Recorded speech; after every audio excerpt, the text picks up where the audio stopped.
Thank you for that nice intro, Amy. And this is a real first one for Stallion AI Services. We're on tour. And not only we're just on tour, we're going behind the scenes at the Billy Stud. And we've got hopefully we've got a great synergy now that we're teaming up with the Billy Stud and their stallions. And tonight you're going to see behind the scenes, which is just fantastic. So we really want to hear from you. We always get from people from all over the world. We want to hear where you're from. Tell us where you're seeing us from, where we're reaching out to.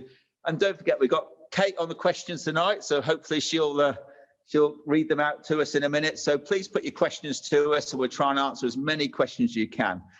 It's a huge honor and a great privilege to be here. We're joined by Pippa and William Funnell, so it's great to have you on board tonight. Also, obviously, Christina Roger for really helping put on today and tonight as well. And also we got Kate behind the camera with the questions, and also we got Sarah who does all the sales.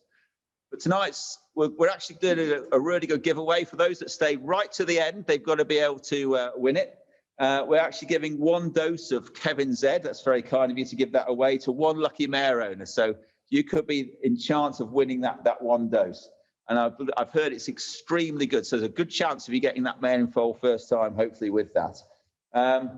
And the winner will be chosen. And we've just brought this, just twisted William's arm a little bit earlier, and he's actually going to give 10% off anybody who puts any of his 2 stallions up till Friday, wasn't it? Up till Friday, you're going to get a further 10% off. So it's worth watching right the way through. And it is. We've had a great afternoon this afternoon. We've seen behind the scenes. And honestly, last time I went to Shockamone and saw that, well, this obviously over here, and we've seen what they do and how they breed their horses and bring them up to obviously the competitions. It is quite fascinating. I promise you, you will not be disappointed. So the way it's going to run tonight, we're going to have a look at these amazing stallions. Oh, this one stallion here, and obviously Kevin Z as well and his progeny. We're going to, halfway through, we're going to do a tour around the barns and the fields. And seeing William on a gator, followed by about 30 horses, is a sight not to be missed, I promise you. That's going to be about half an hour showing around that, and it was quite spectacular to see how they look after the horses, how they bring them on, and obviously the youngsters out in the field. And we're going to talk about the Billy story as well, how it came to happening, this phenomenon of this stud and how they breed the horses. So without further ado, you've heard enough from me, but I think we've got one of the main stars for tonight. Not talking about you, William, I'm afraid. We're talking about this chap here. So this is Billy Congo. So it'd be great. You might just have to talk a bit towards the mic there, but tell us a bit about Billy Congo and why he's so special for you. I mean, really, Donald, from the moment he was born, really, we knew he was special. So he was always actually we had another colt who was brought up with him until he was 3 or 4. And really from day one, when we first jumped him, I remember actually going to the Stallion show with him on my own as a 4-year-old. And he was quite sharp then, and to the grading. And there was me and John Whittaker, we'd both done the same thing. And I said to John helped put a fence up for me with his stallion, and I helped with, it could have been Argento actually, and vice versa. And then from then on, Pippa, you went on and rode him.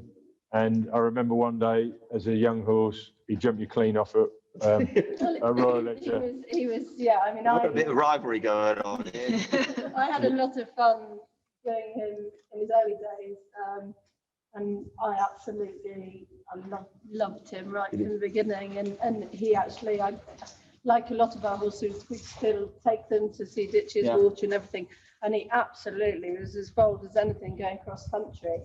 And then the following day, I took him to a show locally, and he jumps so big, he jumped me clean off. And that was when we decided that he needed a bit more weight on him to keep him down. So then I started riding him, and basically from then on, I think he had probably as a 7-year-old very few fences down in the whole year. And the Sunshine Tour, he was clear for the whole of the tour. And his mother, Billy Autumn, was a lovely mare, which actually, she was the first mare I ever jumped at an international show, Billy Autumn. And I think that's what makes him do. He has got on the mother line the top Irish bloodlines: Clover Hill, Sky Boy. You've got Clover Hill, Draft, Thoroughbred, crossed with Animo, which Animo on the mother line is, you know, when you talk about all these fantastic horses, they've all got Animo and Diamo on the mother line. And probably from that, you know, if you look at Congo as a type, really strong hindquarters and a super hop, which really is where the power comes from.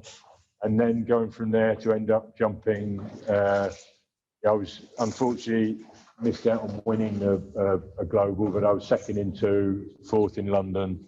I think in 1 year on the global, he won 250,000, something like that. You know, and double clears, Nations Cup Hicks did. You know, I won a 5-star Grand Prix with him. As I said, was second in a few. So, and then going on to that year, winning a team gold in the European Championships. Wow. So he's been a fantastic horse, and really because of the fact, so his father Vector was Voltaire, Lucky Boy. Yeah. Voltaire goes without saying, whether that be Cannon, you know, and actually Lucky Boy the same was an old English thoroughbred. So when people are looking for these stallions, you know, it's all great that they've done it themselves, but we all know sometimes it doesn't. But he's really shown it through on his stock, isn't he? You know, they're really coming through, and you know, and which is great to see. Yeah, I mean, what I find is absolutely fascinating about his young stock, and like he was so incredibly intelligent and such a quick learner. I mean, you could teach this horse anything, and he, you know, from my point of view, I used to play and I used to do lecture demonstrations on him and ride through the sort of badminton tests and things. He was absolutely lovely and very trainable, but very intelligent.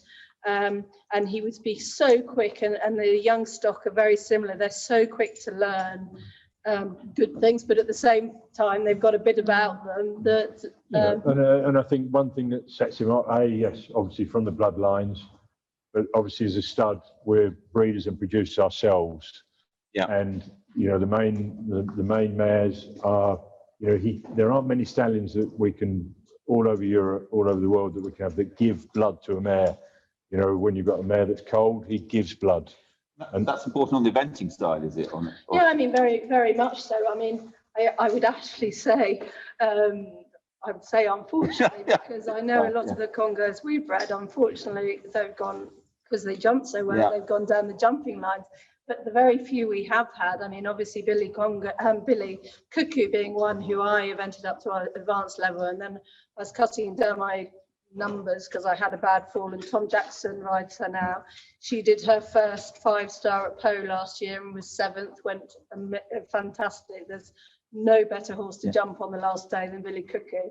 And again, another one eventing is Billy Liffey, who I know is second just literally this weekend in a big advanced class with a very good up and coming young rider, Bobby Upton. So that's another exciting one. But absolutely, they're very brave, and he puts blood into them. And what I would say is they're fighters, but fighters not in the sense as in fighters against you. They're fighters as in you feel they've got such ability to put that extra skip or jump, and if they stumble or something, they fight to jump the fence for you, and that's for eventing and jumping what you really need. And that a lot of that comes from that he gives and has got a fantastic canter.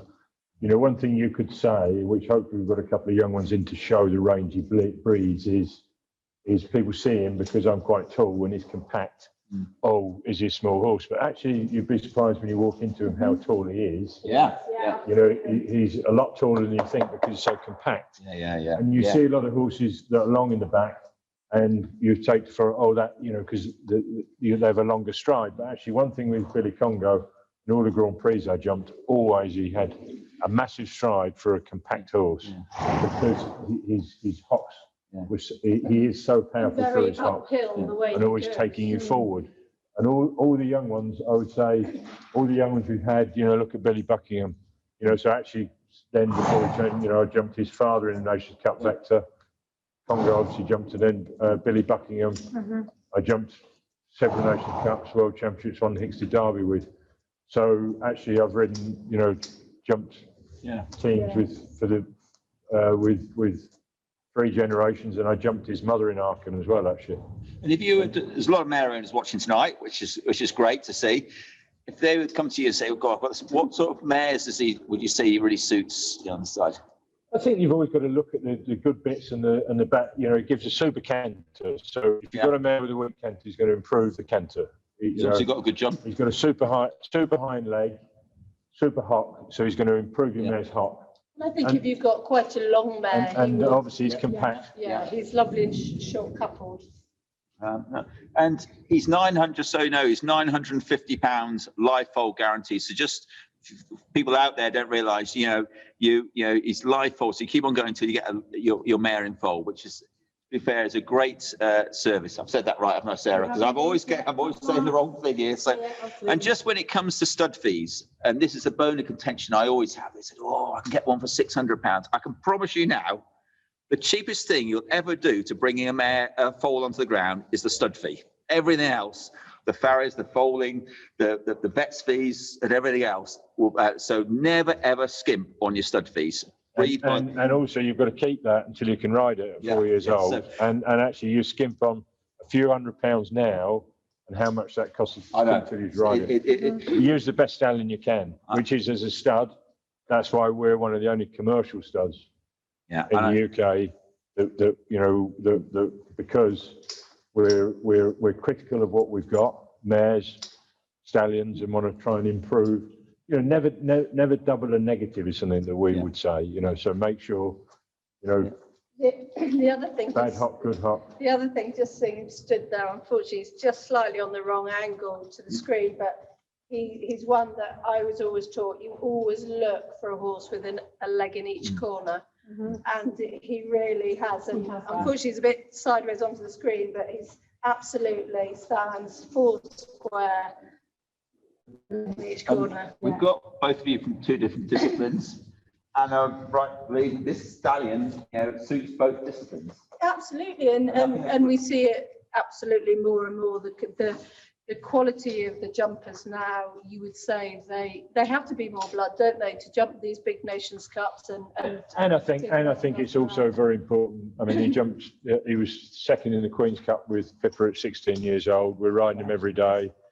That a stallion, she should have won actually. I was going to say, can I just say? So if she did the handbrake off and let him win. I am going to say that. But most of I had the pleasure of producing him as a young horse and doing a lot with him. And then when William was then jumping him, I wasn't had to even jump a cross foal on him. And then when at the end of his career, it was just lovely to have him back. And another thing that was key, we could put any one of our team on to hack out. He was just a joy for anyone. And in the stable, he's a gentleman in the stable. And you can see his stock when we walked around earlier. They stand out, don't they? I mean, you don't have to have the Billy prefix before his name, because they just stand out a mile, don't they? You know, they really stand. And the time we get for the mares he has done with people, come, I want to buy Billy Congo, and you'd have said so. And I think also for a stallion, it's very important that they finish their career sound, because at the end of the day, one thing they could part on, he's jumped a lot of jumps. He's got clean limbs, and he was jumping the Queen's Cup at 16 years old, which that stands in good for your young stock actually finishing their career sound as well. And I think we've got a video of you riding him. I think that's Is that right, Amy? And that this combination have jumped in their career. 9-year-old. But let's not worry about that. Let's celebrate. The show jumpers there. You have to really be fit to do all that, didn't you? Crikey, that's good, really good. It's great to see him go round in action. It's absolutely brilliant. God, he's athletic, isn't he? Yes, absolutely. And that he was so careful. That water jump seemed like a river. It looked huge. But he was unbelievably careful, which the young stock are the same. Really careful, athletic, good strong hocks. But So these are some youngsters we have here. We've got Billy Convincer. These are 2 8-year-olds that I wanted to show, really rangy. Got a lot of Congo throws a type, a lot of like himself. We should walk around the barn, you could say, oh, that's a Congo. These are rangy types, sort of out of mares, Convincers out of a Cassini mare, which probably for a German, for Holsteiner bred mare, could have done with a bit more quality. We use other stallions, and Congo's actually given that great hind action, really active trot. So what's this one called again? Victor. This is Billy Convincer. He's an 8-year-old. This year he'll step up and do some 140s, and hopefully these two are going to be our next sort of. I'm hoping, you know, that our next two big Grand Prix jumpers. And are these for sale? Yeah, everything's the same. We're a commercial stud. It's impossible not to be, but the same. It's also nice to have some of our young stock, you know, to show, especially for Billy Congo. And this one's Billy Rasputin. And he's He's another 8-year-old. We've got some video of them jumping, and the same again. You know, for Congo, you know, these were big, long, scopy mares. As I said, Cassini. Yeah.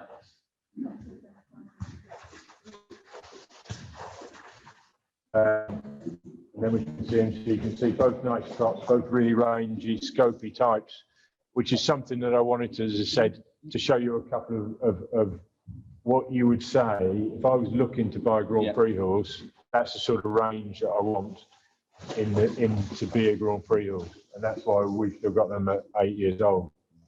And you can see wonderful balanced canter, which is something that he passes on all the time. You can say. You most did say what sort of mare were these out of? It's out of the Cassini mare. So it's a Holsteiner plainer mare. Yeah. So we wanted to inject some into, and you can see light, blood, and holds himself. Try to turn the picture a bit. Yeah.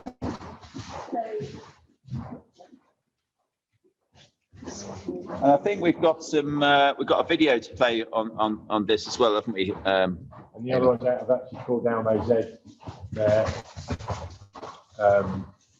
Actually, I've got the wrong way around. This one's out to call down OZ there. This one's out to Stallion there. Both mares actually jumped. This one actually jumped. Oh, here we go. This one on here. Yes, this is Rasputin. And you can really see from here the sort of scope that he's got. I think he's one of the best 8-year-olds in the country now. You can see even there, it said, well, sod that. So I stumbled, but eat your heart out. I'm going to keep jumping. But no, he's, I think, going to be a real star. And as I said, the scope and range that you need in the Grand Prix ring. You know, sometimes, yes, people say, oh, you know, the young ones, yes, they're blood. But when you're trying to jump in a Grand Prix, you need horses to fight for you. You need that little bit of blood. So makes it very easy. Yeah, I mean, he's a scopy, careful. Hopefully, what we need in a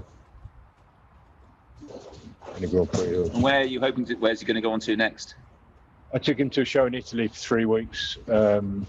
Just sort of 3 weeks ago, and then I shall carry on. I think we go to the Welsh Masters and probably take him abroad as we go then. So try and hang on to him as long as I can. Yeah. Yeah. Yeah, and then he went on to jump 2 clears in the 7-year-old final in the main ring in September. Lottie, as you can see, Lottie doing a super job, which is another thing. We're very lucky. That's Lottie's riding tonight. No, That's Lottie riding tonight. no, that's not the horse. Oh, this is the one. Yeah, they're on the. Yeah. Unfortunately, Lottie couldn't ride 2 horses. Go on, Lottie. Yeah. And we've got a video. Have we got video of the other one as well? Indeed, yeah. So this is the. This is Convincer. Yeah. This is out of a mare that actually by called down OZ that Jeff Billington rode actually. Where were they jumping here? This is Hicksted. Yeah. And you can say real scope.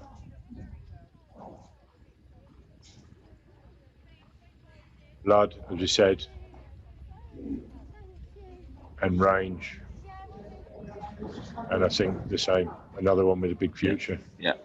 You know, these are basically today. Which ones are we going to show? And obviously, there's a limit to how many we can show. Yeah. But actually, you've only got to look down the. I saw a form barn and, full of them and a fields full of them. To show that you can throw jumpers, you've only got to look at results. And I think even Higsted Derby. I think for the mare owners that are watching tonight, it is important to show that the stallion, you know, he really does put it through to his stock, doesn't he? And that's, as a breeder, that is so important because, you know, the stallion's really showing what he can actually throw through his genetics now. And super bred on the mother line, super bred on the father line, and performed himself. And as I said, up until he's 16. So, and there's the progeny, Higsted Derby winner, World Championships. Yeah. Yes. Oh, that's a lovely picture. So we've got the main man himself and the stalks in the background. So I've just got a question in from Graham, just asking for how many straws would you get for one cover for him? So maybe if we can just re-clarify the stud terms and his availability for fresh, chilled and frozen semen. So he is available fresh semen. I don't know what about is Graham in the UK or abroad. It slightly depends. I have, I'm not sure. But you know, he's done exceptionally well. We know his semen's very good and his fertility is very good. We normally do sort of 6 straws per dose, but it just depends how he's been frozen before. But it's lifestyle guarantee. So what? I mean, to be fair, all of these because when he was competing, we didn't collect just because I was worried about he was winning enough damage, and his frozen was so good. These 2 definitely would have been from frozen semen, and actually, Rasputin is one of 7. He's got 7 brothers and sisters that were embryos in the same year, all from Congo. All from Congo. Just another question in asking just how big he is. He'd be definitely full up 16.2 anyway. Yeah. Without a doubt. And as I said, yes, you see me jumping around the Higsted because he's compact. You think he looks small, but he's actually a lot taller horse than you think. Well, he made it fairly effortless jumping down those fences. And he's available through fresh, chilled and Roger's 6'3". Yeah. He's also going to be a star open day. Oh yeah, open day on the 23rd. Yeah, I was getting that wrong. But we're not using skydiving delivery service with this stallion like you saw basically last week. Any of you watched that? But yeah, we can literally get it anywhere in the UK by next day delivery with his. So it's going to be. We're really looking forward to adding him onto the portfolio of the Stallion AI stallions that we have. So it's going to be a great asset. And really, the beauty about this stallion, I think it's not just the show jumpers, which obviously he does amazingly well with. It's the eventing market, which is going to really. Cool. Casper, he's another one. Really lovely horse running advanced. Yeah. Yeah, another really Congo. Right, so, is this one that you've ridden? Or I had him as a young horse, and actually, funny enough, he ended up being quite a big horse, and Tom Jackson rides him. They've got to be. And so he breeds Cuckoo is smaller mare, and then Casper is a big horse. I think he gives range. Yeah. So and as I said, you can see what a super hind leg he's got. That's great. And he's so good as well to stand up to other horses here, and you don't normally get. You know, and he's now. Wow. Yeah. Yes. Yeah.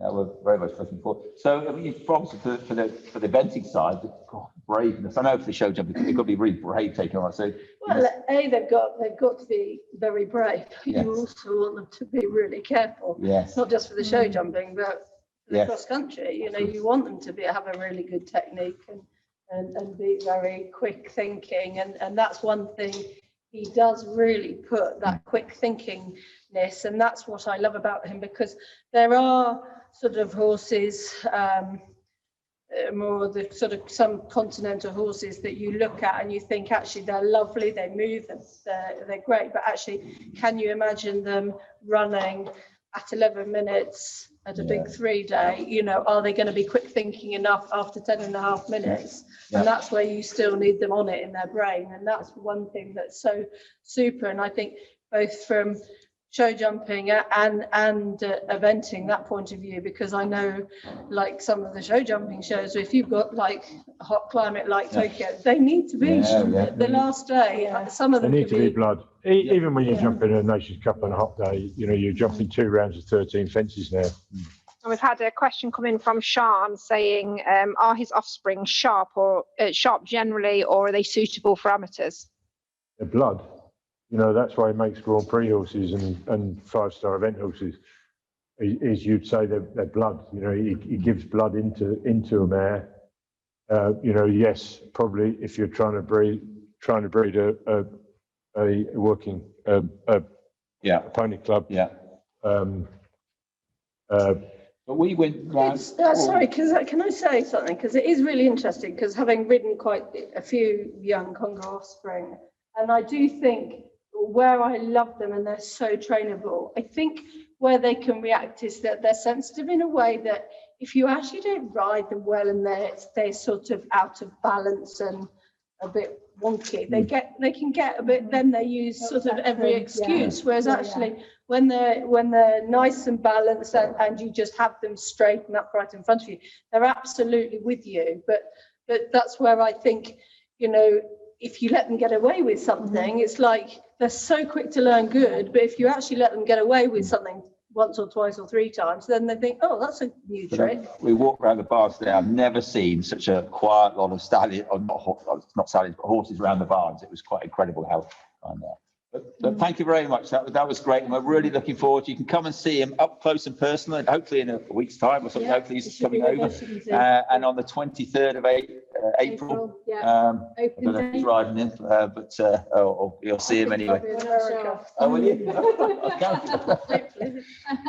So we've gone from one fantastic stallion, and I think really this next stallion needs no really introduction. Unfortunately, he's no longer with us anymore. It's Kevin Z, and we're going to see some of his young stock in a second, but he was really one of your sort of first, I don't know what you call it, foundation stallion, but he was one of your very first stallions, wasn't he, that really did amazingly well. Yeah, I was very lucky to meet a lovely lady called Heather McPherson, who liked a gin and tonic, and I used to originally used to teach, to chap the road for her. She wanted to go to Lanniken, the Young Horse Championship. She went there, had a few gins, and ended up buying the highest class foal in the auction, and it was Kevin Z. So it was actually just one of those lucky things that she did actually get drunk and spend the money. Yes. So, and he was the same again. We talk about mother lines. His mother line was a horse I'd seen win Class at Horse of the Year shows, and his mother has also produced VD Harley. You know, a lot of stallions and jumpers have come from his mother. So his mother was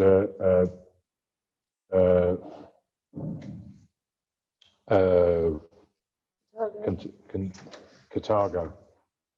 And so basically from the mother line was very good, and the father, so his father actually was sold. I did talk to Pete Romack, who's in Atlantic, and the father was sold early on, sort of in his career, to America. So he didn't cover an awful lot after Kevin. I think Paul Chopham might have bought him. Then he was after Kevin. But basically, really the story from Kevin, that becomes less important when you've produced as many horses as Kevin Z has. And when you say, all right, you're nearly guaranteed with Kevin that you're going to produce a commercial horse, right? At any level, from depending on your mare, whether it be a Grand Prix horse to a pony club. Wow. Well, it's going to actually do any job. So for me, which we've been very, very lucky, because as a commercial stud, at least if they do, you know, yes, we all want to breed that top Grand Prix horse, that top 5-star event horse, but if we don't, you know, that they've always got a job, because they're all such lovely characters. So we were very lucky. Kevin himself was a super jumper. You could perhaps say nearly too good with his technique. So perhaps he showed, I jumped a couple of 150s, but 150 was probably what he was going to do, because he was so round, so careful, but still the same as he passes on. Fantastic, and I think fantastic temperament, rideability. And I think we've got a video of him jumping. We can see that. So How long ago was this? A long This is time. at Hoyes, yeah. Is this you on him, William, or Stephen? Looks a bit skinny for you. Was it Stephen Franks? Stephen Franks, who works. So this would have been Olympia Hoyes, or? This, I should think, is the Fox Hunter final at Horse of the Year I think show. it was the Fox Yeah. Hunter, yeah, when we were looking. And it is Stephen on him. And I think he was, yes. Is he And second? then he actually looked, I would think between 6 and 8, he grew 2 inches, I should think, because he was a big horse actually in the end, Kevin. And how long ago was this? Would this be now? Oh, he was only a 6-year-old then. All right, yeah. So we're talking a long time ago.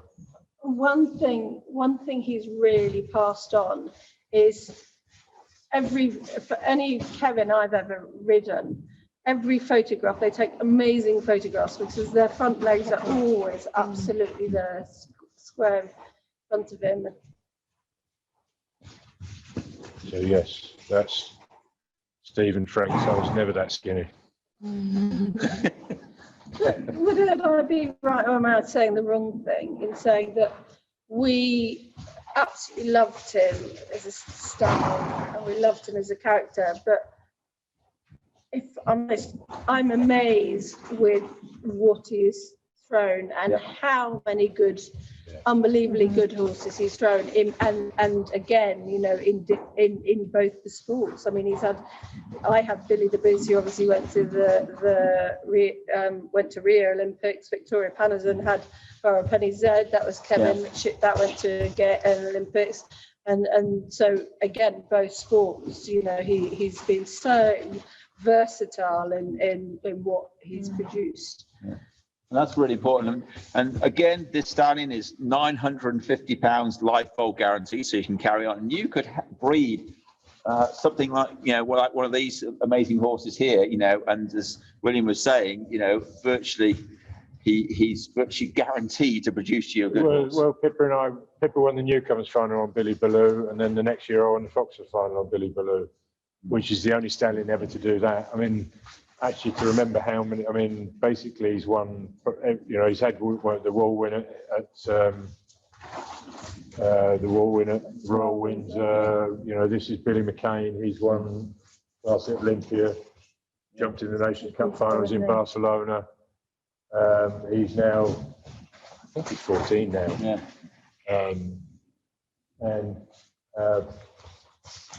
So it's a legend. And this is Billy Legend. Billy Legend was second in the 5-year-old final at Goldsworth last year, went on to Lanarkon. Real top young horse. He's actually going to, in our elite auction this year, later in the year. But the same, you know, going real.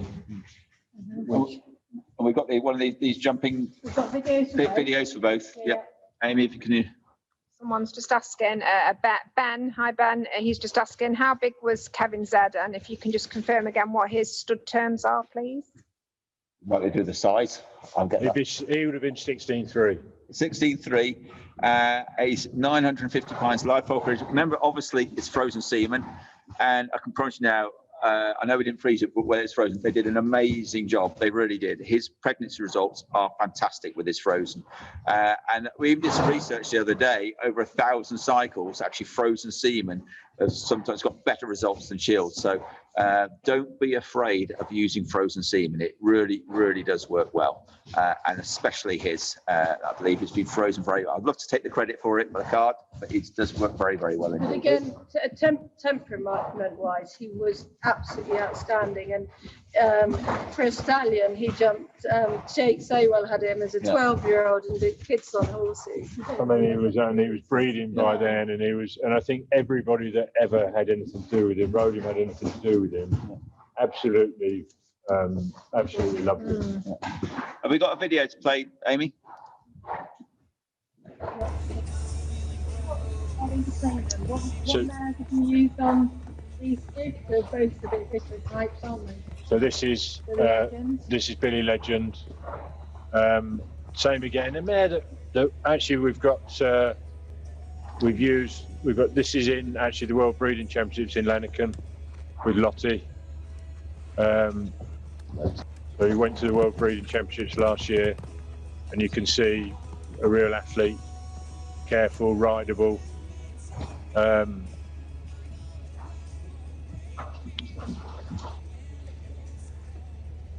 The mother actually hadn't done anything really special competing herself, and he was the second foal from the mother. The other one is a Kevin Z, also going very well with Chuffy Clark. Went very well down in Italy now. He's a year older. And they were the two she's got by Kevin were both in our online auction, Pollard and Franklin. Yeah. And I love one of our favourites, Billy Wonder, who's stepping up to 4-star this year. So, and again, he's one of the barn favourites because of his. So there's Billy Legend, also for sale in the online auction in July. We will show details about the auctions later. And we're going to have a bit of a chat about the auctions there.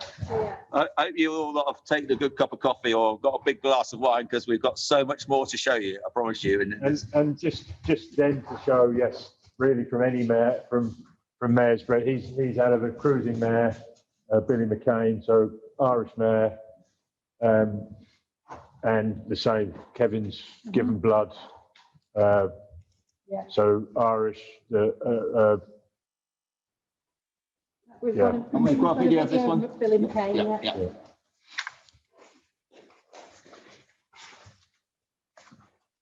Your questions.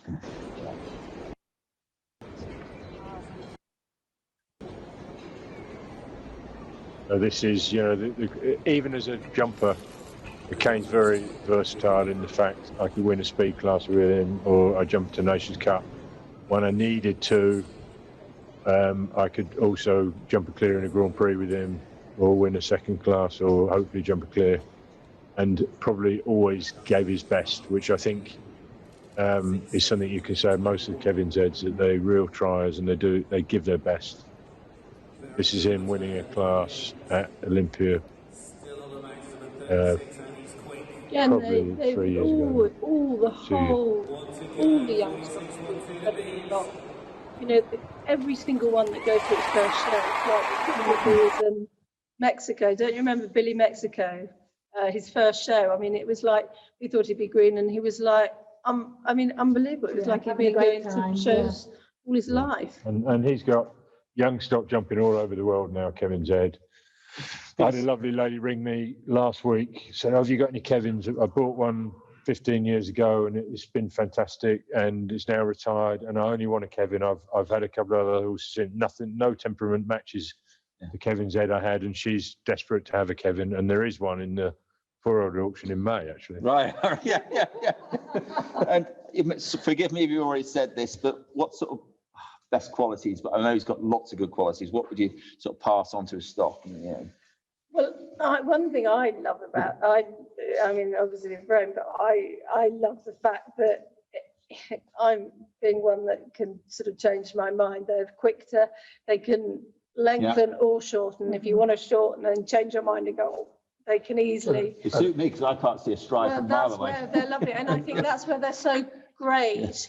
And actually, Billy the Biz, who Pippa rode in the Rio Olympics, was actually sold to an owner of mine to be an amateur horse. And he was until he was. And he did a super job for her as an amateur horse. And then she sort of said, oh, well, could Pip do some work on the flat on him? So Pip did some work on the flat. Hickston Ventures Grand Prix. I thought, I took him cross-country schooling just for a bit of fun, and he was really good. And I didn't have a horse for the Aventus Grand Prix. So as an 8-year-old, I did the Hickston Aventus Grand Prix, and he was great. And he went literally in 3 years from there to the Olympics. Which just tells you a little bit about tradability. Tradability comes down to brain. Then, so. Absolutely. So we've got people on from all over today. We can give a shout out to some of them. Yeah, from Hamid from the UAE. We've got people joining us from Matt from the Netherlands. People from Devon, all over. Lots of places. Well, all over. Devon. But where I was going was lots and lots of people from Ireland, and they're asking, is Billy Congo going to be available chilled in Ireland? And also, can we have frozen Kevin Zed straws in Ireland? I think hopefully yes to both those with that. There is a bit of a tricky, obviously, getting the chilled semen. But we are working on that for getting there. I think that's right, Kate. I mean, yeah. If you just drop Sarah an email, she'll talk you We have got a bit of a through. plan in action, actually. So we're going to be shipping overnight to Northern Ireland. So we're going to go to 2 centres. We're going to go to Parklands and also John Hawley. And then we're going to distribute down to the south the following day with a courier. So we've got a big plan of action. and they've all got the correct health papers, so all that'll be obviously properly above board and everything else. So yeah, they'll have all the correct export papers and everything else to do that as well. So yeah. And the froze is like rocket fuel. yeah. So any other shout outs, Kate, or we? We've got lots of questions. Some are sort of more about sort of general breeding. We've got does the billy stud take outside mares for insemination and scanning until in foal? Asking as outside of the UK. Quite sure.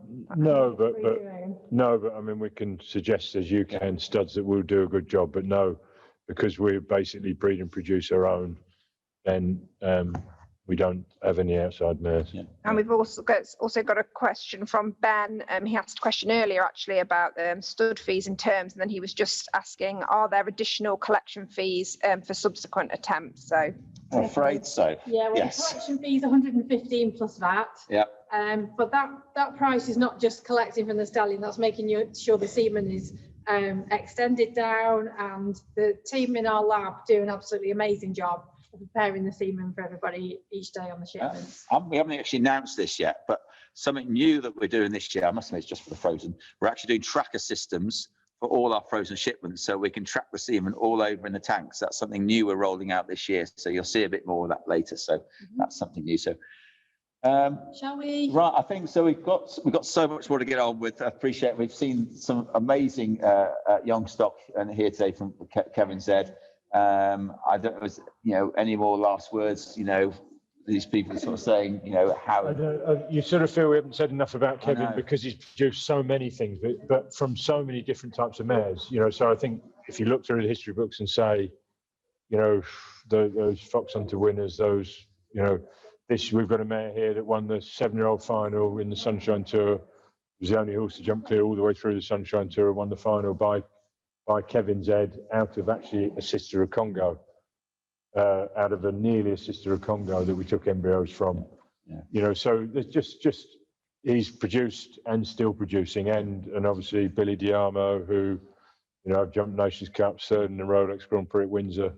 Yeah, it goes on and on and on. Doesn't I think we've been really, really lucky too with the two of them together, haven't we? The actual cross between the Congos and the Kevins. So Congo on a Kevin mare or the other way around, and they really complement each other because they had slightly different things, didn't they? And some of the ones we've bred linking the two lines together. On the mother line, they've both done really well for us because obviously when we've used, we've used Congo on the. And if you look at a lot of our horses, they've are real homebreds. They really have done well on. We've Congo got lots of people in the chat with Kevin Z babies. Jane Starkey's got 5, 2 jumping at 130, 1 at 140, and young ones all out of thoroughbred mares. We've also got Tracy, who's got a rising 3-year-old homebred. The uncle was her 5-star horse, so she's very excited about her. Lots of people. Emma McGlynn had the most super little chestnut horse that was. It didn't look that big, but gosh, it could jump. And that's just gone to America. Who's got that? Rides for England, Britain. Yes. So. But yeah, they're basically. And even he's got young stock winning all over the world. I think that's obviously a tribute to him and a tribute to you, or both of you. And I think one thing I can pick up from it is you can virtually guarantee. Obviously, we can't 100% guarantee that if you go to him, you're virtually guaranteed to get a superstar out of it at the other day that somebody you can work with. So, which is great to hear. And there's not. It's really a superstar or a very, very fun commercial. Yeah. For us as commercial breeders, obviously, yes, we all dream. That's we all. That's where we get up in the morning. But also, commercially you've got to survive, and you're going to breed whatever happens, you're going to breed a lovely commercial horse. And that's actually, if that's the worst we're going to do, then dream of the best. Brilliant. Well, now you're going to see a video. It's about 25 minutes, half an hour long, while we just get ourselves set back on this. And this was very much a fly on the wall tour around the Billy stud here, just showing what they get up to. So hopefully there's not too many bleeps in there, because I know Amy hasn't had time to censor all what was said. I'm sure it's all put together. So it's been very quickly put together this afternoon. So if it does seem a bit random, we apologise for that. But I think that's quite nice in the rawness as well and what we've seen. So it's totally unedited, thrown together this afternoon. So now you're going to see behind the scenes of the Billy stud, which I promise you will not be disappointed, especially the last scene. So wait till the right at the end. Hi, William. Great to see you. Tell you what, lovely journey down here. You've got some nice winding roads, but it's absolutely beautiful. We've just arrived at the Billy stud here today. And who do we have here? Meet Billy Congo. Oh, this is the main man. Very interested, aren't you? Well, See what's going on. Something different today. Oh, it's great. It's going to be great to have him up at Stallion AI Services, and I think it's coming up fairly soon. I think he's all tested and ready to go. I think at the end of the week. I think so. Brilliant. So forward to his party tonight. And look, just it's going to be great to sort of have a look round behind the scenes. I know we've had a lot of people come in to asking questions. What is it like behind the scenes of the Billy stud, the famous Billy stud that's sort of grown up over the years? And obviously, I think you have two sides. You have show jumpers, and obviously you've got the eventing side as well, haven't you? And mainly it's production. And now it's massive. We're a massive production team, and this is basically my barn. Majority of these are the ones, sort of my international ones or young ones that are coming on. Sort of ages. So a lot of these 8-year-olds. This one we're going to be seeing tonight. Hopefully, is a future Grand Prix horse. So is this one by Billy Congo? Right. Yeah. Big rangy scope horse. We're going to be seeing him out tonight. And hopefully he's going to go on to be a Grand Prix horse. Then we've actually got a couple of. This is the mare that can't pick it up. Billy Picador, who's actually out of an Animo mare, which is Animo is the same mother line as Congo. Actually by Billy Mexico. Billy Mexico, the son of Kevin. So Kevin actually was proved to be a sire of sires and of and so actually I've got two nice Billy Mexicos. Billy Mexico and another Billy Mexico that's the same again, which really just goes to say a lot about Kevin himself. And then which one are we going to see tonight on the Kevins? So the Kevin one isn't here. This is it is actually. We're going to see this is Billy Diamo, who I jumped quite a few Nations Cups with last year. Was third in the Rolex at Windsor. Another Kevin Z. Yes, I would. And how old is this? He's 12 this time now. So, and as well as probably doing a couple of Nations Cups, he will be.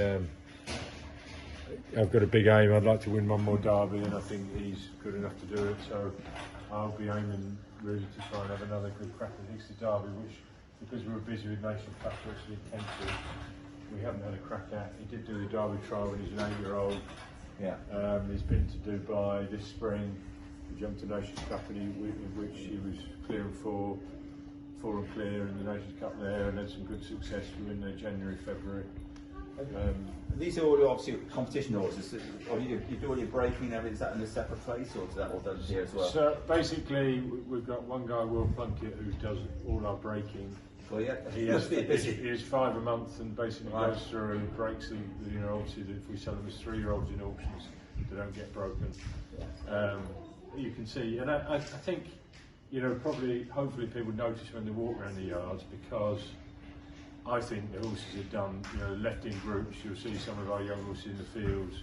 Horses learn so much like we did from going to school from other horses, and I think it's a very important part of their. And they come in, and I think half of their characters, the fact that none of them are stale, they all come in and they want to be your friends, I think comes from there. So yes, spa treatment now. This is where all the work happens, and this is Billy McCain, another Kevin Z. He's a big chap. Who's yeah, he's been a big winner, sort of all over the place really. How big is he? He's probably 16 through 17 hands. And he's jumped a couple of Nations Cups. You know, he's won at Olympia. He's been a useful horse. Yeah. So yes. Don't look grumpy, you. He makes the fences look a bit smaller. I mean, he's not quite as big as Diarma. Oh, right. He went in his stable. Yeah. And then. Is this all your your land here? Is it all? Only the best played horse exercises. Okay. And do they tend to go on the for an hour a day or something, or just No, the I mean stretch? basically we'd only use it for, you know, obviously when I ride them and tacked up, and I'll come and do sort of 10-15 minutes on the walker before I ride them. That's another Kevin Z mare that actually won the 7-year-old final in the Sunshine Tour. So there's numerous We're going to talk about the name and where they all come from a bit later. How much land do you have here? Have you got quite a bit of land around? So we're lucky sort of we've got probably 20 acres this side. We've got a rather illustrated farm, which is 25 acres that we rent. Where we'll see some young stock that's going out now. We've been lucky that we've just sort of started. Yeah. You know, the grass is growing, starting to grow anyway, and we managed to get the young ones out on a nice bit of grass, which hopefully we'll see. And do you make all your own haylage and stuff here? No, we did, but unfortunately now as we've grown, we've needed it all for grazing, so we buy it all in the spring locally, and usually buy enough to do us for it now, although it's a bit short this year. Same again, very similar to the other barn. These are basically Lucy Townley's horses. This is another Congo actually, very much like Congo. You can't really miss it. He's a Congo. You don't have to put a prefix. He's 9, just sort of started his international career. Another Congo actually just having a bath, going to a show tomorrow. It's great to see. Obviously, you know, having so many here, it's really believing in the stock and what they're doing. They're doing, you know, really showing themselves well. It's all about the progeny, how well they're doing. This is Billy Baronet, actually won the 6-year-old finals at Ixted last year. Another Kevin Z. This one went to Lanniken. This is actually another Congo. Yeah, the grey one, but the mother was grey. Yeah. I think that's a bit of Tudor. This is Kevin Z. This is actually full sister to Billy Tudor mare. Same again, when we have good mares, we tend to try and take a few embryos as well. That's the Fox Hunter Champion. And when you're talking about the embryos, do you tend to do that here, or do you do that as another breeding place? Then Donald Barnwell's in basically deals with. We have all our own embryo mares now, and that's all done on site. John Hennessy gets the pregnancies. Who's the vet we've used since year dot, to be honest with you. Yeah. He got our first pregnancy, and he gets the pregnancies, and then basically. But where we're very lucky with Donald is the horses come to us at 3. We deal with production, and we deal with breaking and producing, and we basically over the next month, I've got 75 3-year-olds arriving, which we'll then have to try and get in. And we've got, you know, this year already trying to manage. We've got an auction coming up in the middle of May. Yeah, we're going to hear a bit more later about that. So it's trying to get these all to shows and to try and make sure that we've got, you know, we're and having a good enough team, which, you know, keeping a good enough team that we can have time to do all that. It's a huge production line. Huge. Yes, gives me a headache sometimes. Great. So we can nearly go round. Right. And this is what you call a big outdoor stall. Right. Yeah. So that's the busy place. Let's get the. We can nearly go down there. See. How many years you say you've been here? I've rented it. Do you remember Roger Stack? Yes. Yep. So this was Stacky's, and then I rented it off Stacky when we grew. My house is about a mile away. Right. Yeah. We've got 35 boxes there. So this is sort of where, perhaps a little dark in here, but this is where they start in sort of kindergarten, if you know what I mean. So these are just broken 4-year-olds that will start around the backyard. We're lucky because we've got a road that goes to the farm, so we can nearly, if we're really busy, we can bring a group in with a gator in front, gator behind, and they follow, and bring them straight into this yard here. And so these are a lot of 4-year-olds that we've got an auction coming up in May.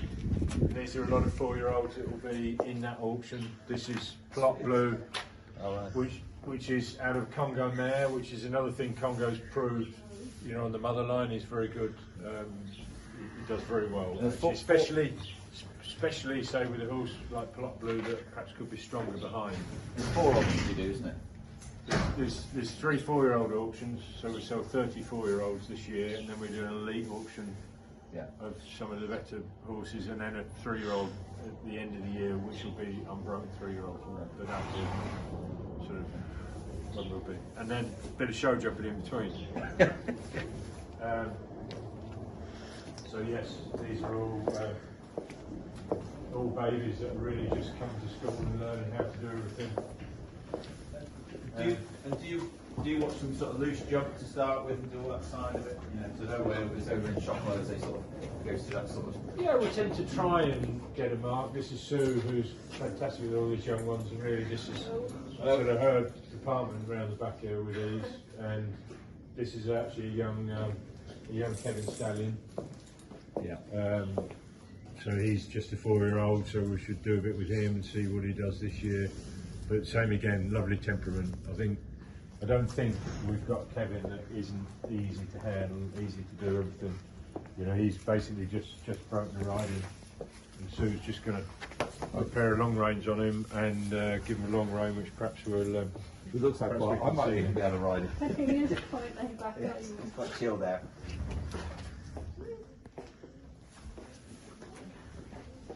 Run out heads over doors, don't worry. I haven't seen an empty stable yet. No, we haven't got any. We had one go this morning, one come. And yet another yard. So this is another department. This is Helen Whitchell. This is her department round the back here. And she's basically Nimble's Kevin. And another Kevin here. Always pleased to see you. As I said with the Stallion, you know what lovely temperaments all the Kevins have got. Another Congo here. You can see, you can't really miss that. Bit of a dirty face, but he's stamped. Same again. So these are all and a Billy Tudor. So don't worry, Helen's got more than this. She's got another yard round the back here. Do you want to get Helen brushing as well? Yeah. Go on. Just in case you don't know who Helen is. Helen's hopefully starring at Badminton in a couple of weeks. All right.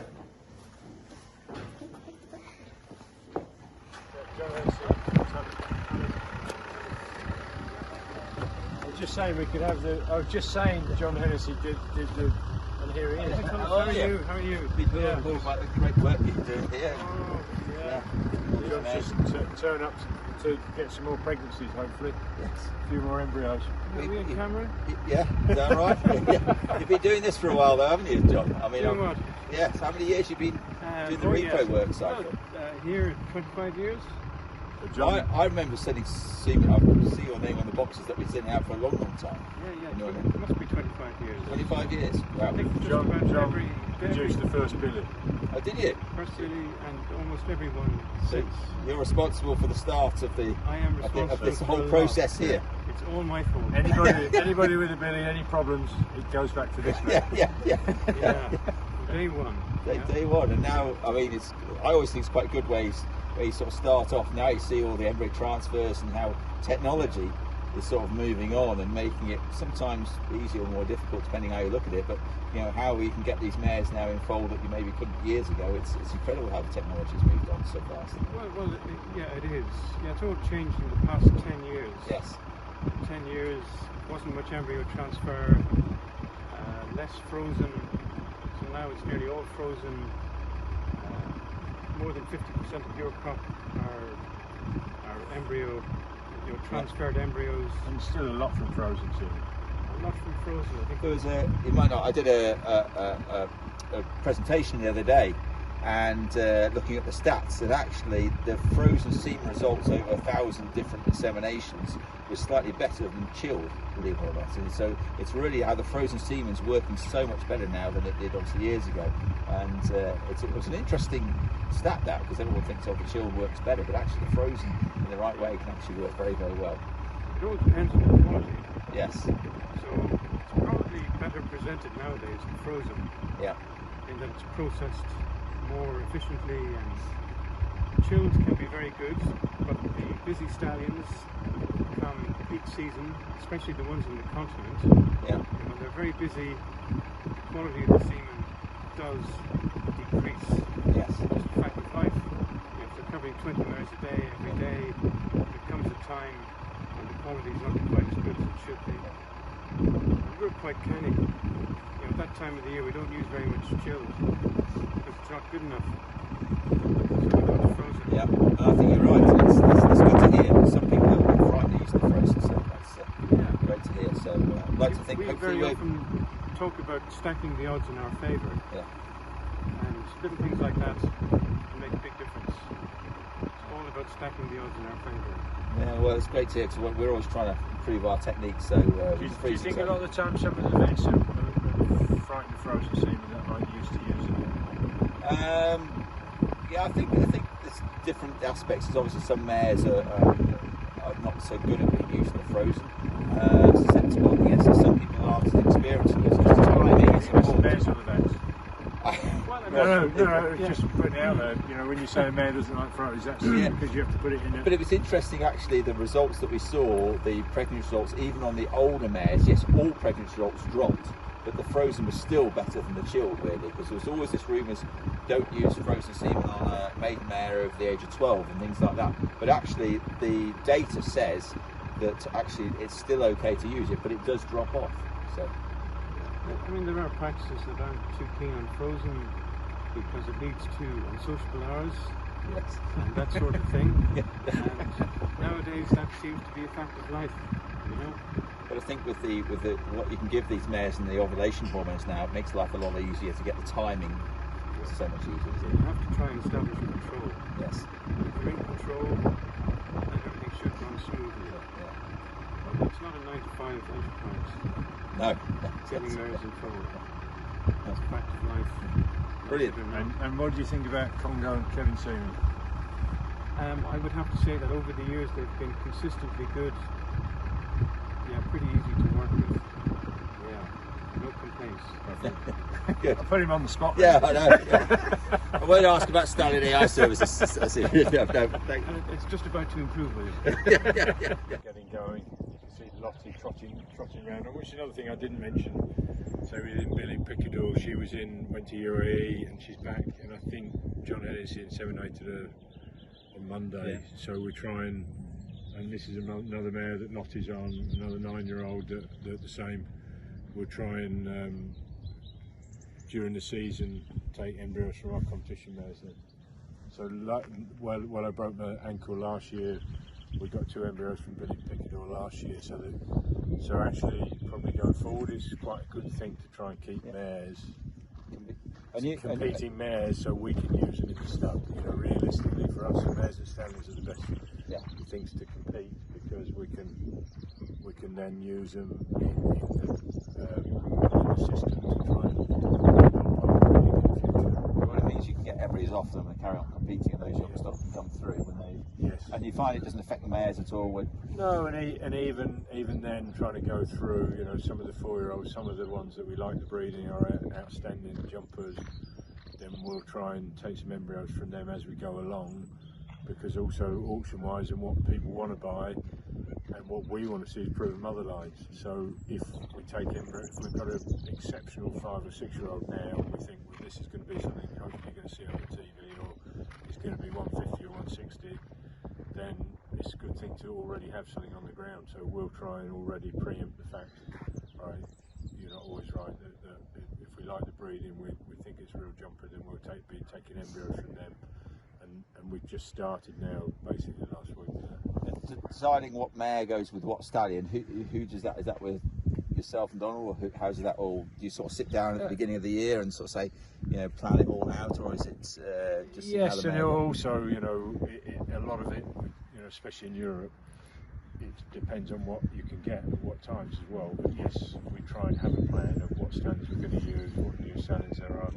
Obviously for us it's difficult because obviously Billy Congo's 20 now, we've got a lot of his stuff on the mother line, you know, so, you know, we need to, and also, but it comes, we sit down and loose jump 3-year-olds, and it comes back to most of the ones that we actually say, well, bloody hell, they're nice, you know, you know, Congo and Kevin, and it's sort of frustrating still in some ways that people for the auctions love the popular going with the, you know, if you like, the European things that you think, and actually time and time again we're thinking, bloody hell, that was expensive, you know, we've got for pleasure at £5 a pop and they're down the bottom of the list, or, you know, for example, you know, perhaps that's a bad example, perhaps it's but, you know. You broke the mould in that way, in the sense that, like you said, everybody thought, oh, let's buy the horses from Europe, but actually now we've got some amazing horses in the UK that people use, and you've shown that, you know, with your stallions really, and how the young stock are coming through. Yes, yeah, and I think time and time again, I think with the UK production stallions, we're starting to learn, I think, with the embryos, with the quality of the mare that we need, basically, that to help that stallion to produce something. And what, you know, tonight we're going to talk about they're two very different stallions that complement each other, because Congo's compact, really strong in the back. Kevin Correal's at Carthago perhaps a little more range, a little bit more space in his back. So the two of them actually on the mother line, and actually as we've gone on, Congo and a Kevin mare and vice versa work really well, and that's something we can talk about later anyway, what we would use each stallion on, what they give, you know. Yeah, and that would be good to see. And I'd love to know the infrastructure behind, but again, I think we'll talk about that later. Is running a place this size with so many horses takes an awful lot of sort of management and behind the scenes work. Some people think it just happens, but there's so much work, but it doesn't. There's a lot of sort of infrastructure behind it to make this all actually flow as seamless as it can, really. Well, obviously I'm very lucky now, you know, Roger and Christine, Roger McRae, you know, manager, and really, yes, the breeding's the important part, but the production bit, you know, getting that raw material and making it into as good as it can be, which is basically what we try and do, whether they go in an auction or not. We're trying to take that horse and make it, you know, make it as good as it can be. There's no short fix to say, right, yes, we just prepare for the auction. Basically, we want it to be as good as it can be. And I do think there's so many horses that could be better. So the good thing is, if I'm away at a show now, which sometimes would be, you know, that you wouldn't always know, you know, what the lads, you know, we're doing at home. Everybody wants to learn, but some people want to learn too quick. So if the young ones are jumping, Roger or myself are always with the riders to help them and safeguard the production of the horses as well. Brilliant, well, that's great. Well, it's great to have a bit of an insight behind the scenes, and we'll discuss a bit more later. Thank you for that.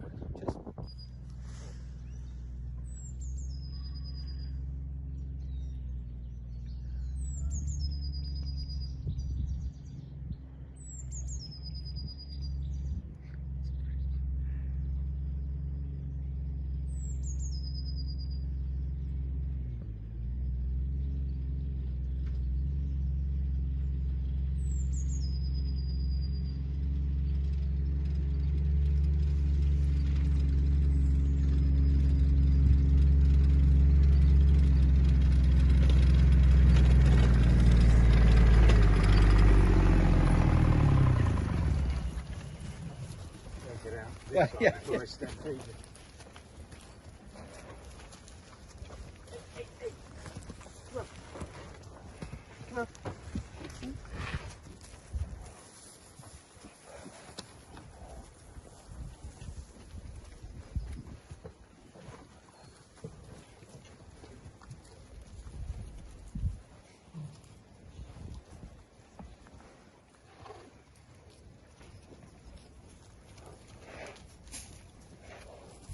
That's one way of bringing them all down.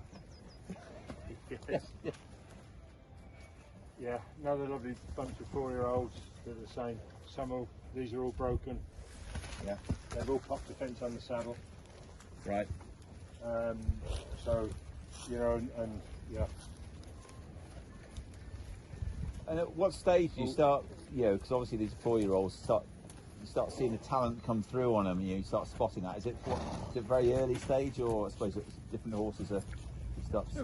We tend to get them in and start to do a little bit. We'll loose jump them a couple of times to get an idea, you know, of what they are. You know, still we're thinking of, you know, A, we've got to be judging young stock obviously auction wise, but B, we're judging them to see what stallion works with what mare, how we're going to improve that. So a lot of that is saying, well, obviously that, you know, that stallion didn't particularly suit that mare, or vice versa. So so with that, you know, in mind, and said with some of the younger mares, we will think we'll take an embryo from. So we're trying to really think about everything's thinking about tomorrow, the future, and obviously making the billy stud and the production. And you know, as I said, we are a commercial stud, and it's actually just trying to improve what we do, improve the bloodlines, improve the production, make everything better, so that we can do a better job on making the raw materials into. So these have, you know, actually yesterday we had a busy day because we all trimmed all the feet, sort of wormed them all, everything. So they're all, you know, some of them. So we try and sort of gauge which ones will go in the auctions, which ones won't, so that we can try and know which ones we're going to work on, which ones we aren't. Sometimes the bigger, more mature ones we'll say, all right, we'll leave them until we've got a September auction as well for 4-year-olds, so leave them till the September auction. So then we can put them a bit further away from the farm, so that you know, so right, they might not be as easy to get to, but basically they're all trimmed. They're all, so they're here for 2 or 3 months now. They're going to be fine. Get a nice bit of spring grass and hopefully get some summer coats and start to bloom. Really, they all, as I say, they all look. You know, we've had warm weather, cold weather, everything, so they've had quite a bit to cope with lately. But no, they've all come out of the winter well. Yeah, they do look amazing. Well, it's great to see them in there, sort of out in the field. And love to see horses. As I said, I think they learn an awful lot from being in a group like we did at school. We learned as much from our classmates about the pecking order and how things work, and you learn patience by the fact that they have to wait by the water trough until the boss is drunk, which is a little bit part of life, isn't it? How they learn. Sort the pecking order out. Sort the pecking order out, exactly. No, great. Yes. Thanks very much. It's great to see this lot as well. So, what do we have here? We've got so these are all broken 4-year-olds. All our 4-year-olds are broken, and these actually, most of these will be auctioned this year. Yeah. And we'll get them in, and they'll be shown under saddle. You know, jumping around a small course. So we just start to get them in, sort of in groups. They've been in, and as I said, we roughly know. Hopefully, well, we've got some nice ones, nice bloodlines. As John was saying, probably 70% of these are embryos from our better mares anyway. Right. So these are all pretty much embryo transfers? Probably 70% of them. Yeah. That's where they're looking well, because I always think at this time of year they're changing their coats and everything. Yeah, and a lot of these have actually been working. Yeah. So they've been in and you know, they've been working. I always think at that age they always do sort of drop back a bit, but you know, they're inquisitive. They want to know what's going on anyway. Especially you. No, well, thank you for that. And just apologise for the sound. I know we had a few comments of the wind. You've got to imagine we did this on the hoof, no pun intended, this afternoon. Yeah, we had to sort of see how we got on. I must admit, it was great to look around there. What we will try and do, because this has all been recorded, when we play it back, we'll see if we can enhance the volume and obviously take that up a little bit. So all we do is apologise for that, but we're only sort of limitations what we can do out in the field, so to speak, and what we can do. But I think it was great to see around your place, and we're great to see around the stallions as well. But I think a lot of questions on people's minds is really the Billy, the name. Where did this sort of all start from? How did it all start? The Billy, you know, the actual name itself. It was very. People think it's something to do with Willie and Billy, but it's nothing to do with that. Billy the stud. But no, it was actually from the very first mare that we bred, produced a chestnut by NMO out of a Clover Hill Skyboy mare that's Billy Congo's grandmother was the first one we bred, and it was a chestnut. So when he came to us as to be broken, Donald always called him Orange because of his chestnut, and ours, Sarah Ingleson, who actually still works for me part-time now, gave him his stable name and called him Billy.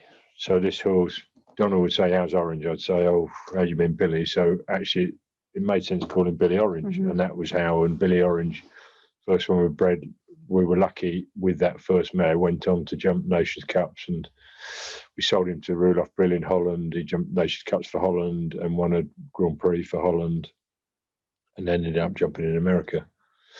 And then after that, we thought, actually, all these long-winded prefixes that nobody remembers that you get in Belgium and Holland and everything else, that it actually wouldn't be so silly to be Billy. Yeah, so silly to be.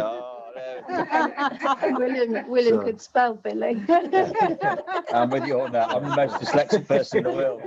Anybody, so there you have it. That's how the Billy name came along. But you mentioned one guy there right at the beginning, Donald, you know, and your relationship with him.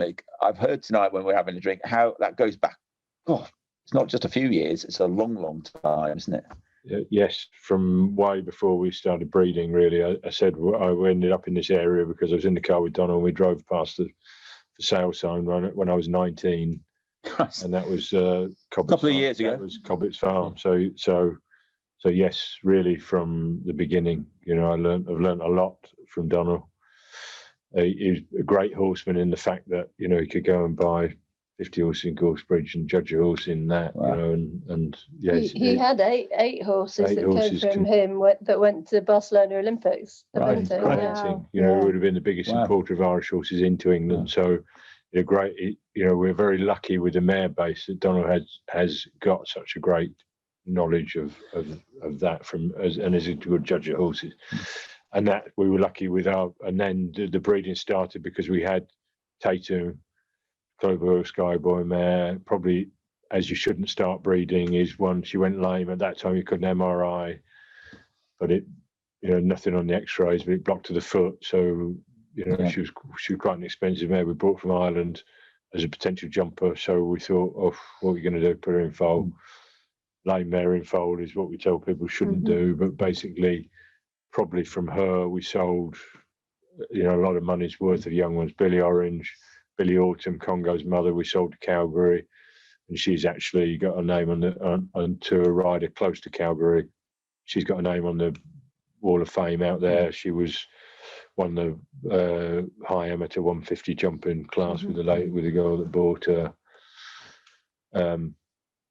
So really, and then when we only had one foal the first year, but then you need two, you know, because you've got one to go with the other one. So then it grew from there. And I would say Donald would be the biggest one to because Donald is so enthusiastic, you know, and so positive about everything that is going to work. It's going to be.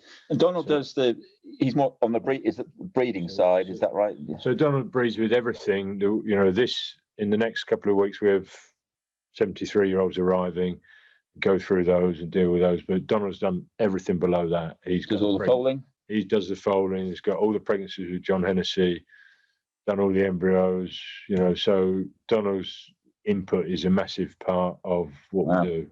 Wow. So yes, you're only seeing the production side. And that's on a different place to here, isn't it? So Donald's half an hour from here, and that's where basically now just starting to be his busy time. We were starting to do some embryos here, all the mares coming back because it's so, you know, we're on clay here and we're on clay, Donald's on clay, so quite difficult to have grass in the spring and winter the horse out, or you know, it's impossible to winter them out. We're lucky enough here to have enough barns, they can still be free range in a barn. And we have one question, I think, came We up have, earlier. yeah. Susan Tucker asked, actually, do you house all your young stock in the winter and how do you feed them?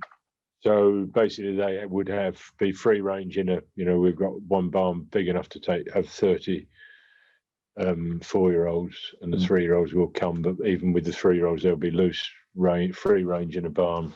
They'll have ad lib hay and then actually quite a bit of nuts. Then we'd feed them with nuts enough that they don't, that they're not, they don't knock you over to do it, so they're happy to have it. And actually where we are, we can let them out in the corral and feed them, straw them up, then back in again. So they do get to see a little bit more, and we obviously put them in as late as possible and bring them out as early as possible. And because I think we got two, so quite often looking at the questions coming in, we'd have two types of audiences. We have the people that are really interested in the stallions, what put the mares in for, but also this massive sort of business that you've built up over the years, the brand and everything else is quite colossal, and how you've done that. And well, I find it fascinating personally, how you've grown and sort of to produce all these horses and picking them and everything else. But you produce them, and then at a certain time of year, now you're running these auctions, and you're selling these horses. And these auctions have gone phenomenally well. I mean, you do it all online, is that right?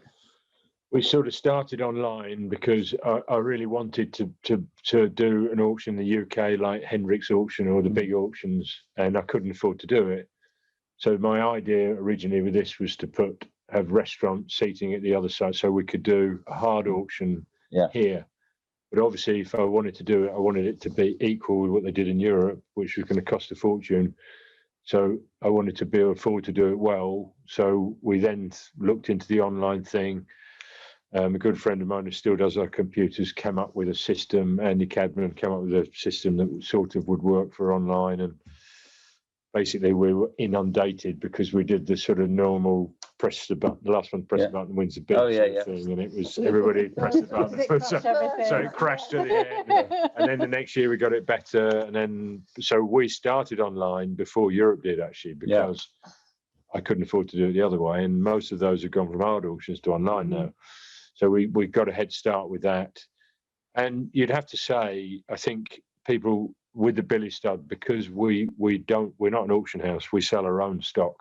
So we live or die by our own sword. We don't need to misrepresent a horse. We need to sell it for what it is, for what we bred a horse for, and hopefully it goes on to do what it does. So basically, if you buy from us, we can stand behind what we sell. If we've got 10 forwards in an auction, there's the X-rays, there's the vettings. You can see dozens of videos. You can come and sit on it. If you don't like the X-rays and you don't like the vetting, then don't buy. But most of them we try and have that are to that obviously we and auctions had a bad name in the UK for people putting bad horses in them. But I think now, for the fact there's so many of our auction horses gone and they're winning things all over the world in Europe, and that sold from our online auctions, people are now realizing that we put our best stock in the auctions because of that, because it's something to have an outlet. We need to grow the online auction. It's otherwise to sell 50 horses without the auction, and it's better for buyers. They come down. If you want to buy forward, you can come see 10. And there's no, on those auctions, there are no reserves. They're going to get sold. So I think, Amy, you've got the dates. You may have already shown it. We've just been asked for dates. They're coming up now, hopefully on cue. There we go. So we got the dates. The 16th to 17th of May is the 4-year-old auction. Christine told me I'm saying this wrong. With Christine in the background, I think you have an awful lot to do with this, but a little bit camera shy. But obviously, it must be a huge task putting all this together, getting all those on. So the 27th, 28th of June, the 4-year-old auction. The 5th and 6th of August is the elite auction. The 9th and 10th of September, the 4-year-old auction. I would attend that, but actually I'm doing the Great North Run at the same time, so I'm sorry I won't be here for that one. On the 14th and 15th of October is the 3-year-old auction. So you've got a busy year. Yes. So yeah, and sort of how many are you sort of selling on each auction? So we sort of tried more, but actually for us to concentrate and buyers to concentrate, then 10. We try and pick 10. 10 on each one. And 10 that you know, Yeah. 10 nice ones from each one. The elite one is going to be hopefully something really special this year, in the fact that we've got the mare that won the 7-year-old final in Sunshine Tour, the lovely horse you saw tonight. There's actually another Kevin that won the 6-year-old final in Hicksted last year. They really are elite, and the horses we would expect to be, hopefully, you know, being in the hundreds. But bringing these, so hopefully we can bring that, like in Europe, we can sell those high value special horses in the UK at that age this year. It'll be interesting to see.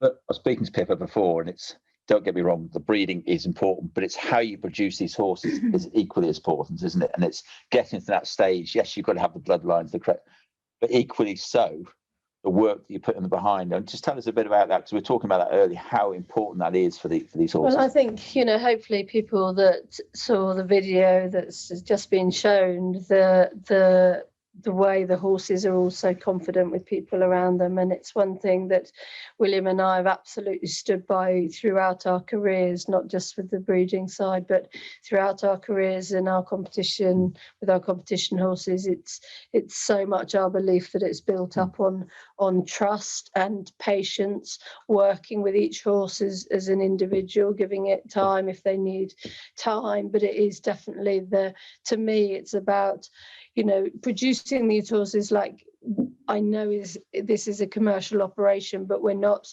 trying to be in a rush. We're still producing every single one as if we were maybe keeping it ourselves. And you can see, and that's what's so, yes, for sure, the stallion and the mares, it's important, read temperament, but actually the temperament comes so much with how they're treated and that they're confident with people, because they've never had a bad experience with people, and that's something we instill in the training with all our staff, and the team do a fantastic job, and hopefully they absolutely learn when they're young, our team, that that is the most important thing, is the welfare of the horses, how they're treated, how they're managed. And we try all the time to better ourselves as riders, better the riders that work for us, because that only benefits the horses. And I think that isn't that healthy, you know, we're still, you know, 50. We're still going to the gym. And we still think we can improve, and I think as a business we still think we can improve what we do with the horses. I think we've got a better team. Great having Roger and Chris McRae on board, because somebody's here all the time. Roger's doing a fantastic job in the fact that he can train and horses and riders, and that is there all the time, that we're doing the right thing by the horses, because, you know, and that helps to get a great team then. No, it is about teamwork, very much. And it is. I mean, time and time again with these young horses, you know, when people question horses' temperament, so much of it again is in the production. You know, give a young horse a bad experience, they're not going to forget it quickly, and that's where it's about building the trust in the way you produce them, the way you handle them, produce them, ride them, that you try and create a good experience every time, and then they just grow and bloom and blossom. Whereas give them a bad experience, well, we always say trust takes years to make, but seconds to break. And we create complicated horses then. Most of the horses that are complicated weren't born that way. They actually, that is created, and time again you see that. And which is, It was great to see you in, I don't know, walking around those horses day out of the field. Now, again, so it was very easy walking around. You had a lot of horses around you that, you know, some people wouldn't jump into a paddock of horses like that, but they were very calm, they're around you, and it was so nice to see that sort of natural side of things, where they're out in the field just being at one really with nature and out there, and just having fun, not fighting, or, you know, it was great to see that side of it. Well, we do believe in that too. Creates a mutual respect between the horse and the horse and ourselves. And years ago, when you sort of started up this sort of journey, could you foresee where you were? Could you sort of say, this is no. I think without Donald's enthusiasm, you know, even still now, you know, we're still, you know, Stallion's. And how many years did every year to improve what we do? How long has he been with you? Since 17, you All say? the way. So I met Donald when I was riding Cyril Light. I left school at 16. He went to ride for Cyril Light down in Pycombe, and Donald used to bring horses. Donald was working for a horse dealer called Pat Cash and brought horses down to Loose School to sell, and that was how I first met Donald. And then from there, he actually helped to show me how to sell horses. It's a great partnership, that is. I had no idea. I was a farmer's But son. it also got to a stage, didn't it? Because when I was first with you many years ago, for William to go, I mean, it was one thing I always looked up to William because, William could have been riding on teams years earlier, but it was most important to him that he had a place, and you used to go over to Holland and places to buy these young horses, and a nice horse over there cost a lot of money, and then you bring them over, produce them, and then you had that risk, and you would have to find the capital to go and buy these horses, and then you only need something to go wrong, and suddenly all that money and the money was going, they were costing more and more, and that's really also why you started, the cost of breeding, but it actually wasn't as much as going and finding the money to buy a nice 4-year-old. And I think, and it became more and more difficult to find them. And I think that is, even now, so few of those European deal release horses at that age because they're looking for the big bucks when they get older. Can you remember the first horse that you ever bred? Yeah, it was Billy Orange. Yeah. Oh, was it? Oh, that was the one we talked about before. That was why we were spoiled. We one mare, first foal, goes on to jump Nations Cups. Wow. And I will say the one thing that's frustrated me, because I think people can often say, well, why are they selling that one? William jumps at the top of his game. I event at the top of my game. If it's really, they really thought that was the best, they'd be keeping it. And that is one thing out of this whole operation that's upset me so many times, because there's so many lovely horses that I would have loved to have kept. And I'm not making you sound like the bad guy, but I so would have loved to have kept a lot of them. And luckily for me, the ones like I've got Billy Walk On. Fortunately, I had owners at the time that thought, I said, he's a nice 4-year-old. But unfortunately, they are... The same Pipparis of owners to buy them, and the same, in some ways, the same. Most of the, the same. The commercial ones that are quick and can do actually get sold earlier. And have you had any foals yet this year? I think we only had one. One. And have you got many this year you're going to have a lot to foal down? I think obviously. Donald, he hasn't got matchsticks yet on his eyes. No, this time of year is not so bad. Give it another 4 months and then he has. But has he got the short end of the stick? I always say I shouldn't say it really on camera, but I often say to John Hennessy whenever he comes in, because of the amount they're breeding, I often say, you just put your arm in the wrong hole. But the synergy between obviously you two, I mean, we've got 2 equestrian greats here in front of us today, which I think is quite fascinating on both sides of the equestrian industry, on the show jumping and eventing. And what's your plans at the moment? Well, I obviously didn't feature at all on the video today. I've had quite a stressful day because of trying. I am probably absolutely crazy, but I am at this stage sat here planning on taking possibly 2 to Kentucky and then the following week 2 at Badminton. So I'm absolutely right at this time committed to trying to get 4 or 5-star horses fit. So that is my immediate target. So it is. It's pretty full on. It is pretty full on, but obviously from William's point of view, I obviously you've seen this side, William's, Jordan's farm. I'm at home at Cobbett's farm, and I have a smaller group of horses, of which a lot of them are Billy's. I only have 5 horses eventing now, and we still have a lot. And I obviously, from my point of view, just take on and work whichever William sends sort of my way. I like to be here more, but right at this time, not really. But one thing we do, and the great thing about equestrian is, and people look at eventing, look at show jumping, look at pure dressage, but actually when you're dealing with young horses, it's the same system with production. The way I produce a young event horse, I do absolutely nothing different with the jumpers and the billy horses I produce. And if I like I said with Congo or with Billy Buckingham, which I rode a lot, and then likewise with the ones here with William, you know, if someone wanted to buy one to go eventing, you could ride a dressage test immediately because they're all produced the same way on the flat, whatever discipline. You know, it's all about the foundations and getting the basics at the beginning right, and then the horse has every possible chance.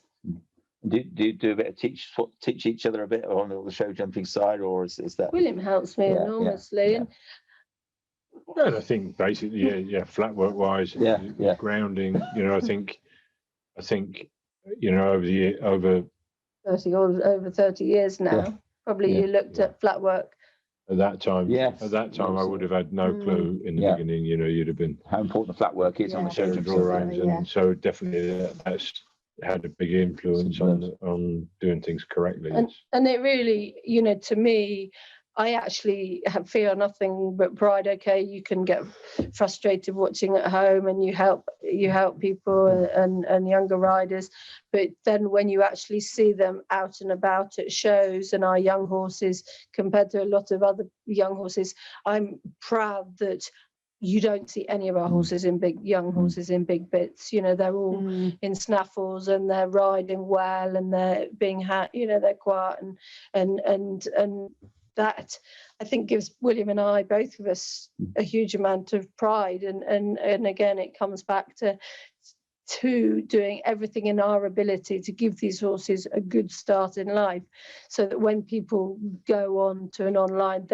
auction or whatever, they actually, it's important to us, we're transparent, and really important that they can trust that actually that horse really has had the best start in life, because we've all been in a situation when we bought a nice young horse and you don't quite know its history, and it might have been through a few different homes or whatever, and you scratch your head thinking, God, I just wonder what's happened to this horse, because it's a lovely type, but somewhere along the line something's gone on. No, well, it's been fascinating to see.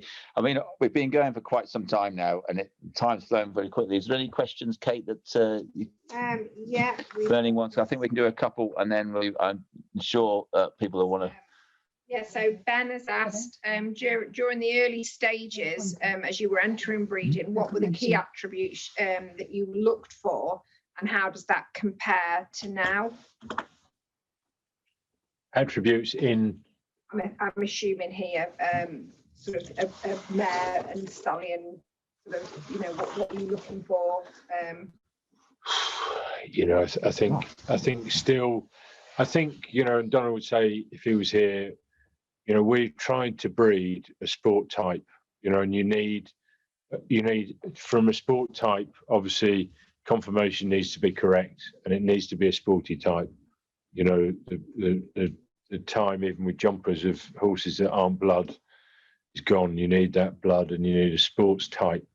So everything, you've got to make sure that you try and stick on that type. And I think a lot of our horses are very similar in that type of a blood sport type horse, and that's basically what you need. And it needs to be correct, and it needs to be sound, and needs to have a feet. I would just I love the word scope, that you breed a horse with scope. That doesn't mean to say a big or a little horse, but you can have a horse with scope is easy stride, you know, and the way it moves, it's got scope, you know, it looks like an athlete. I think range and scope is a good word. So one question we've had is, do you break your own horses in here? What's the system that you use? We're very lucky. We've got a guy called Will Plunkett. We're very lucky to have him on board, and Will breaks 5 a month for us. And basically, he's really professional what he does. And so, and basically, he'll do 5 a month, and they'll come back. Then we're very lucky that we have Sue, who we met earlier, who do the next stage, and then we've got a great team to bring them through. But Will's a big part of that link, and I do think that it's for that stage to have somebody that all right, Will jumps as well and does other stuff, but to have somebody that's professional at doing that. You know, there was a time, if we've got the right people here, we can do it. But actually, it's not just not having the right people. He does that, and that's what he does all the time. Yeah. And actually, sometimes those ones that perhaps take a little bit more time, perhaps take a little bit more time to come out of their show their characters and stuff like that. That you need to have experience at that stage, because that's when you can really, you know, mess a horse up or not, or misunderstand it. I said these horses that become different, very few of our horses ever ever have a problem walking, you know. He's a real horseman, isn't he? I mean, one thing with Will is that he will just read the eye of a horse and the expression of a horse to whether it's a little bit starting to get a little bit worried. He does it all quite on his own. And I would say for somebody, yes, obviously, I think, yes, unless you really know what you're doing, better use a professional. Yeah. I think it's one thing we've learned today. You haven't got here by coincidence. You can see every step of the stage is meticulous right the way through, from picking the right mare to picking the right stallion, to the folding down, to the breaking in process, to bringing them on. So, you know, when these horses get to the sale, the customers or the people there are buying confidence. Like you say, it's your name at the end of the day, you know, that you're putting out there, and you stand behind these horses, don't you, when you do this? So we can see that right the way through. Yeah. So I don't know whether was there anything else. I think we're virtually done now. Yeah. Is there anything else, Kate? Or And I think we would say yes, as much as we have said with our team, you know, that has been very important. And actually, we've grown a lot of, you know, we've got riders also riding all over that have come to us. And I would say that people who hope we retain a great team, but also that people that do come to us actually leave with something that they can use in the horse sport, And I mean, I'll back that in the up. correct way. So I think also we also pride ourselves on, yes, obviously having a good start, and actually that staff that leave us have gone on to do stuff all over, which actually in the horse world is also a good thing. I mean, we've name dropping. I mean, you know, Tom McKeown was here one winter. We've had Emily King one winter. Piggy's spent time here. You know, We've got 2 riders of EDL now, so we're exporting riders to EDL. right. and to us, that, as William said, absolutely, because William and I both started our whole careers serving an apprenticeship in a yard, and that's how we did it. We learnt our trade in a yard, and hopefully that's exactly what And I think it shows you were giving youngsters. there aren't shortcuts. It's a hard work. Yes. Although as much as wealthy parents may, you know, actually still, if the kids are going to have continuity in the sport, they still need to learn to make a young horse. And it is really important. Our team is the most important thing, and to know that every person that works for us, you know, they have a key role, and you know, it's about teamwork. Absolutely. I think that's a really good note to finish on. Teamwork, you know, with dream work, and without a good team, you can't. Really, and I must admit, as I got 2 of them standing here today, I have to echo that. But it very much is that teamwork can really, can make or break it, as we know. So Amy, just before we close tonight, we've got one lucky person out there is going to win a free dose of Kevin Z. So if you can get that person ready. Before we announce that, I've really just got to say I've thoroughly enjoyed it today. It's been great to have an insight in behind the scenes of the Billy Stud. I'm sorry again if the sound wasn't quite right. I say we were slightly A bit of a rush. And it's a bit windy and things like that, but I still think hopefully you've really enjoyed it. It'd be lovely to hear your feedback. Remember, tonight is about these 2 amazing stallions as well, Billy Congo and Kevin Z. Obviously, Billy Congo is coming to stand with Stallion AI Services this year for the first time, and it's going to be a great honour to have him up there. You can see him on our open day, which is on the 23rd of April. 3rd of April on cue. How about that? So don't forget to book online or come up for the day and see. And William, you're going to be there yourself. Yeah. Any questions about the stallions? Yeah, so that'd be great. And obviously Kevin Z, well, it goes without saying what he's done, and with he's available through Frozen Seam, about £950 live foal guarantee. Have we got a winner, Amy? Harriet Tutt. Harriet Tutt, congratulations. You are the winner of Kevin Z. So well done for that. And really, I think one of the biggest thank yous to thank, everybody here today, really, Pippa and William, yourself, for obviously having us up here. And we thank you for obviously entrusting us with your stallion coming to us. And thank you so much for looking after us today.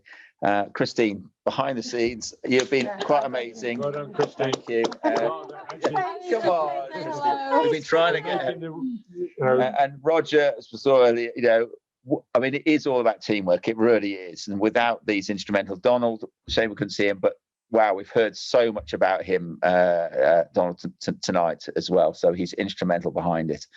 Obviously, I've got to give a shout out for our team, Sarah, who does all the sales and will answer any of your questions if you ring her up. She'll anytime. She's only on the phone. So thank you for coming down here. I think you found it an insight as well. Yeah, it's been fantastic. Kate, who's a bit like Christine, likes to be behind scenes, shouting out the questions and all that. But really, last but not least, I've got to thank you, Amy. You threw those videos together, literally. We're in the pub downloading them and sending them to you when I was eating my halloumi fries. And there were you beavering away in the background, sticking them together. So I have to admit, Amy, you were quite brilliant doing that all at the last minute. So we're yes, and our sperm key rings. Yes, get a sperm. Yes. Actually, they make good earrings. Yeah. Well, we want to see that next time you do go down badminton. Can you do that, please? Yeah. Earrings. See you in So, earrings. Us as Stallion AI Services, we're really excited about the partnership. We really are. With the Billy Stud going on to the 2022 season, and obviously, if you want more information about these, obviously get in contact with us. We talked about the open day, and really, I think that. Oh yes, don't forget, there's 10% going off these stud fees up till Friday. So, if you're interested in that, now's time to get an extra £95 saving. Well, there you go. Yeah. Well, that'll. When they can watch this again, potentially. If they Yeah. Or maybe by the weekend we'll have it on. That'll be on Facebook. It goes on Yeah. to They're gonna cut YouTube. my waffling. Yeah. So yeah, £95 saving. Yeah. So that might put half a tank of petrol in your car or something. So save you that. So I think we're really done here tonight and gone through everything we possibly could. So I really appreciate it. So good night, everybody. Thank you. And thanks for joining in. And Stallion AI. wherever you are, all around the world, we'll look forward to hearing from you.